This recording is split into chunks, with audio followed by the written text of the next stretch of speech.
तो राहुल गांधी ने गुरुवार को प्रेस कॉन्फ्रेंस कर चुनाव आयोग पर वोट चोरी के आरोप लगाए और एक बड़ी स्क्रीन पर कहा गड़बड़ी हुई है, ये साझा की। अब आज राहुल गांधी बेंगलुरु दौरे पर जा रहे हैं, जहां वो वोट अधिकार रैली को संबोधित करेंगे। और इस बीच कर्नाटक, महाराष्ट्र और हरियाणा में इलेक्शन कमीशन के सीईओ ने राहुल गांधी की शिकायत पर शपथ पत्र मांगा है। कर्नाटक के चीफ इलेक्टोरल ऑफिसर उन्होंने राहुल गांधी को एक चिट्ठी लिखी है और उनसे कहा कि दोपहर 1 बजे से 3 बजे तक उन्होंने जिन वोटर्स के नाम, पते और पहचान को लेकर गड़बड़ी के आरोप लगाए हैं, उसका प्रमाण शपथ पत्र के साथ दें। अब ऐसे में सवाल यहां यह उठ रहा है कि राहुल ने फोड़ा वोट चोरी का एटम बम। आरोपों में आखिर कितना दम? आज इसी मुद्दे पर हम चर्चा करेंगे। इसके साथ ही बात होगी कि आज बेंगलुरु में राहुल का शक्ति प्रदर्शन, किसकी बढ़ने वाली tension.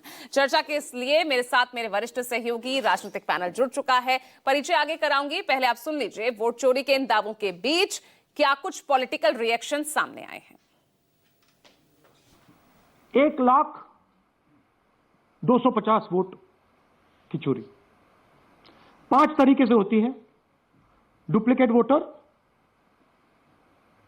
Fake and invalid addresses, bulk voter in single address, invalid photo, misuse of form 6।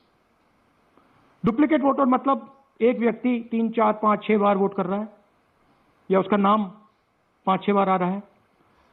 Fake invalid address मतलब या तो पता है ही नहीं या फिर फेक है।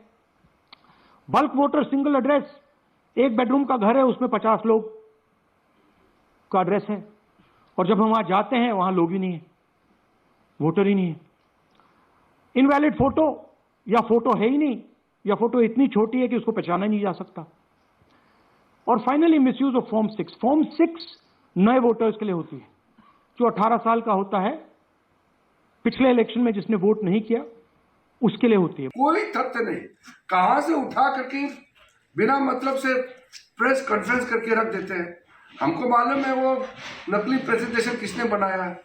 इलेक्शन कमीशन, चुनाव आयोग, सुप्रीम कोर्ट, इनको बार बार अटैक करना, प्रहार करना ये सही नहीं है।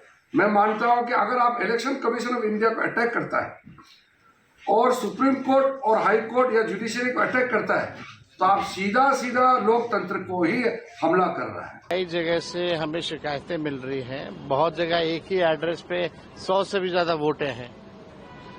कई जो मृत पाए गए हैं उनका भी नाम पाया जा रहा है और जिनकी मृत्यु नहीं हुई है उनका नाम जो हटा दिया गया, मृत में पाया गया है। कई लोग जो पलायन भी नहीं किए हैं, दूसरे विधानसभा का भी वोटर नहीं बने हैं, उनका भी नाम काट दिया गया है। तो कई फर्जीवाड़ा हुआ है। वो प्रेस कॉन्फ्रेंस करके बोले कि मेरा नाम ही नहीं है, तो इलेक्शन कमीशन ने दिखा दिया कि भाई आपका नाम है, और फिर वो दूसरा एपिक दिखा रहे थे उसमें। तो ये तो क्रिमिनल ऑफेंस है। वैसे उस हिसाब से देखिए तो आप 2 इलेक्शन कमीशन का कार्ड नहीं रख सकते हैं। और दूसरी बात, इलेक्शन कमीशन 1 महीने का टाइम दिया है कि आप आ करके अगर कोई ऑब्जेक्शन है, किसी का नाम कट गया, अब तो 4 दिन हो गए, आज तक तो कोई पार्टी जो यहाँ धरना प्रदर्शन कर रहे हैं, कोई तो लिस्ट लेके गया नहीं। जो खुलासा हुआ है, जो कांग्रेस पार्टी के नेता राहुल गांधी जी ने किया है, तो मैं समझता हूं कि इसके बाद तो कुछ बचता ही नहीं। एक व्यक्ति कई राज्यों में वोट दे रहा है, एक व्यक्ति का 4-4 बूथ पे नाम दर्ज है और वो एक स्टेट से दूसरे स्टेट में जाके वोट दे रहा है। तो मुझे लगता है कि अब इसके बाद फिर चुनाव का क्या मतलब है। आप लोकसभा चुनाव को मद्देनजर बनाते हुए आप ये भूल जाते हैं कि उससे ठीक पहले हुए विधानसभा के चुनाव वहाँ पे कौन जीता था। और आप ही ने बार बार, अब जब आप आज दिखा रहे हैं वहाँ पे कि किस तरीके से फर्जी वोटर्स बने हैं, अब आपके कहने पे जब कर्नाटका में SIR किया जाएगा तो फिर आप उस प्रक्रिया पे भी आप शिकायत करेंगे। तो आप चाहते क्या है?